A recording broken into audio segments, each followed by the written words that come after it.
दोस्तों, तो क्या आप रेडी हैं आज की हमारी न्यू एपिसोड के लिए? ये बहुत ही कूल और एक्साइटिंग है, इसलिए इस वीडियो को एंड तक देखिएगा। एंजॉय। बादल हुआ फूंक रहा है तेज तेज, सूरज आसमान में हंसता हुआ चमक रहा है। मैं सबको ठंडी हुआ दूंगा, सूरज भाई जरा कम चमको। मैं तो हमेशा खुश रहता हूँ, तुम जितनी हुआ फूंको मैं चमकूंगा।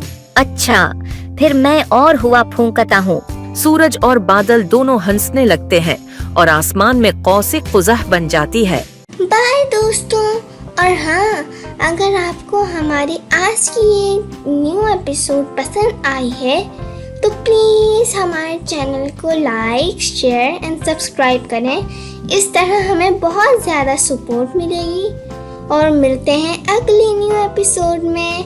बाय।